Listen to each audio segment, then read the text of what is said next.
လက်ဆောင်လေးပါဖွင့်ကြည့်ပါဦးဘာလေးပါလဲဖွင့်ကြည့်ပါဦးဘာကြီး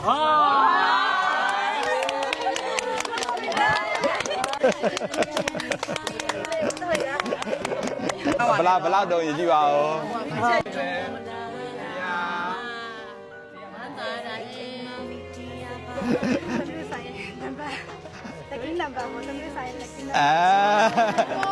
ကဲဆက်ရဟုတ်မဟုတ်ဆက်ရ280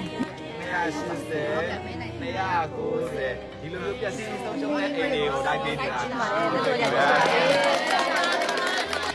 အလုပ်လည်းဝင်ထားတာ2နှစ်ရှိပြီခန်းစားချက်လေးဘယ်လိုခန်းစားရလဲကိုမျိုးလည်းပါတာရှင်မင်းတို့ဒီ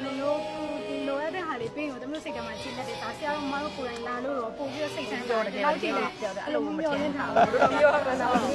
မန်းကိုမန်းမထားဘူးဒီလောက်ကြီးကိုပြောမန်းမထားဘူးဆရာစွမ်းတော့အိမ်ပြန်စောင့်မယ်လို့မှန်းတော့ဘယ်လောက်မှန်းတာ100လောက်ကုန်မယ်လို့မှန်းတာ100မလားဘူးဆိုတာကျွန်တော်တို့သိတယ်ဟုတ်တယ်အဲ့တော့ကိုကြီးရဲ့ခန်းစားချက်လေးဟုတ်ကဲ့ဒီလိုရိုက်တယ်ပါလေဟုတ်တယ်ခုလိုချင်းနေဆိုကိုပြန်ဆောင်နိုင်ဘူးကိုအဲ့ဒီကိုညမမထားဘူးဟာ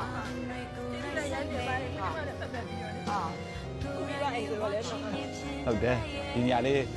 ဒီလိုလေးပဲပြန်မြင်ကြပါလေဟုတ်ကဲ့